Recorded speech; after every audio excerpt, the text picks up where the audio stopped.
first time I saw you, I knew it was real.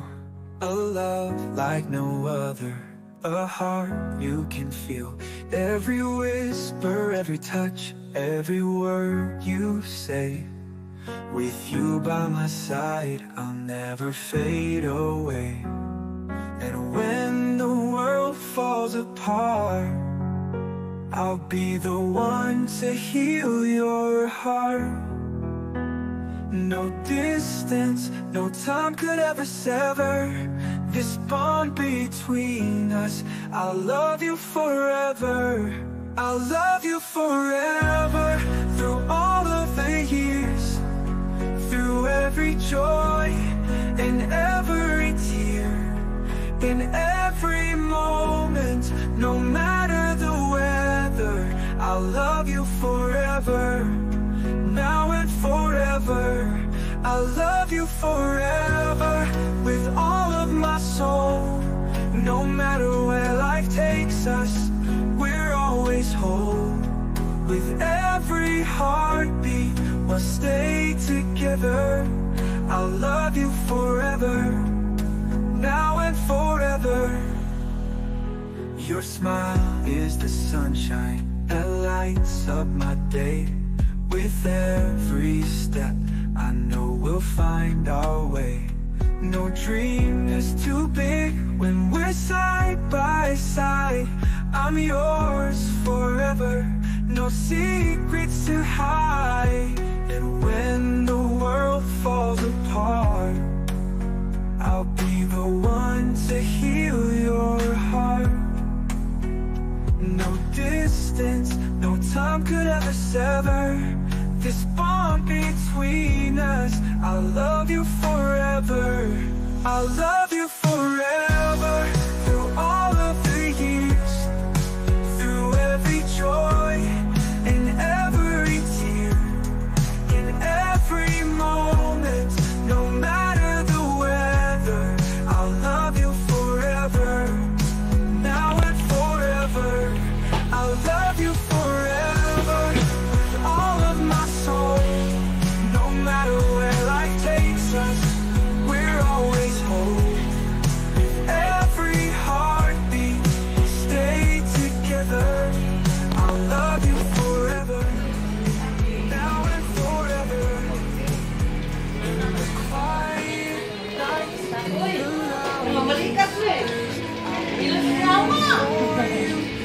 asa man day dire? Life's uncertain and the road's unclear. I'll love you forever, forever near. I'll love you forever, through all of the years, through every joy and every tear.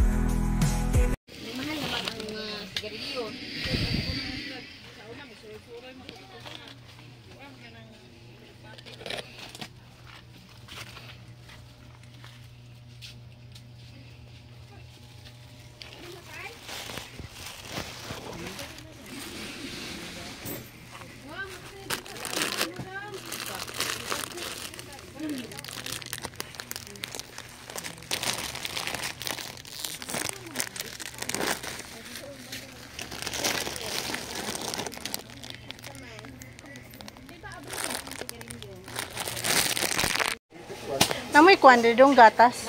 Milo. Gatas Milo. Oh, gatas at saka Milo. Gatas raw. Ah, unom. Tapos Milo pud unom.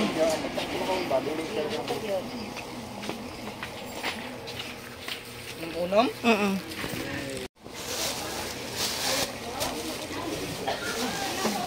ni Edgar? Aga.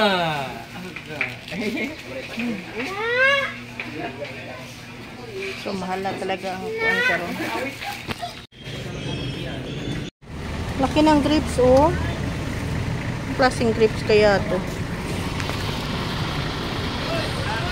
Kalami guys.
So ngayon, nakita nyo naman guys, andito tayo sa farm ulit. At kaninang umaga, nagpunta tayo ng town para mamili.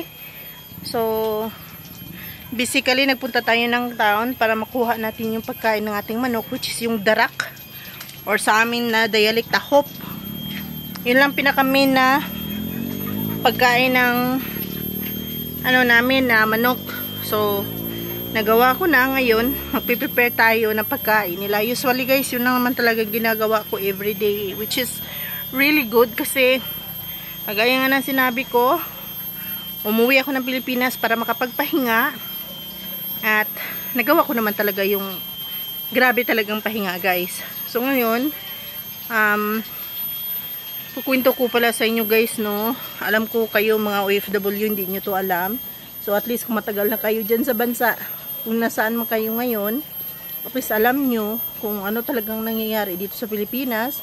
Kasi hindi madali guys. Sobrang hindi madali kasi lahat ng bilihin nyo sa Pilipinas ay napakataas.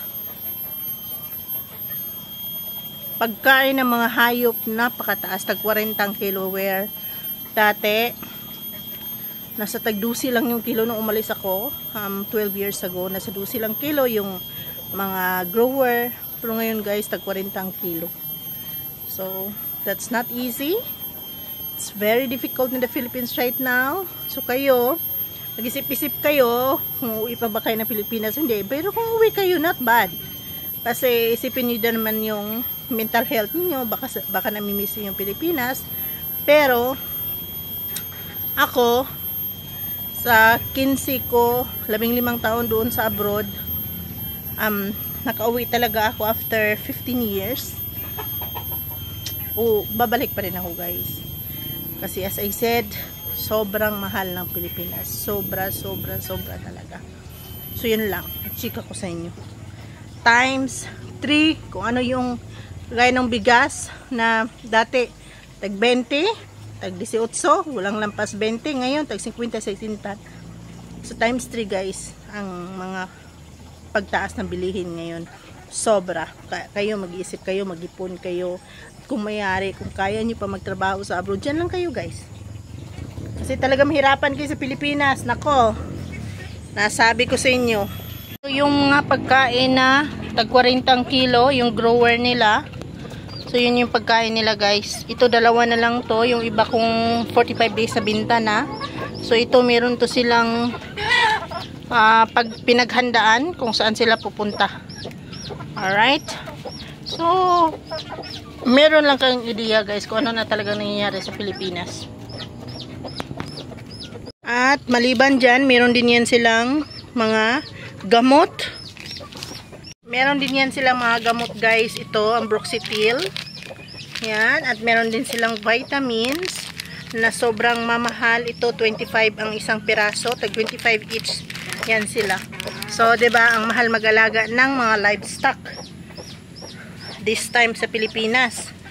So, kahit uuwi ka, tapos gusto mo kailangan mo pa rin talagang maghanda ng pera.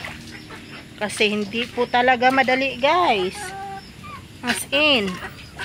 Maputik pa to dito. Oops. Ay. Gutom na po talaga si Tik-Tik. Let's put some water here. Then, ayan na siya, nakapatong na. Gutom na talaga si Tik-Tik.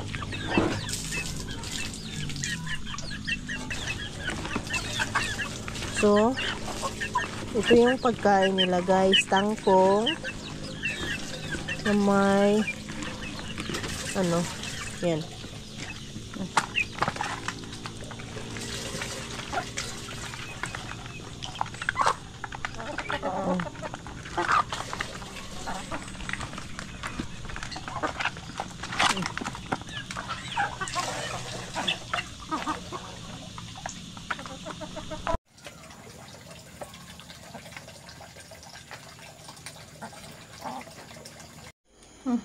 Busin mo yung food mo,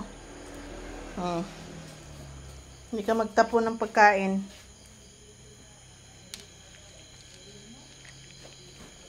Kasi mahal pagkain mo.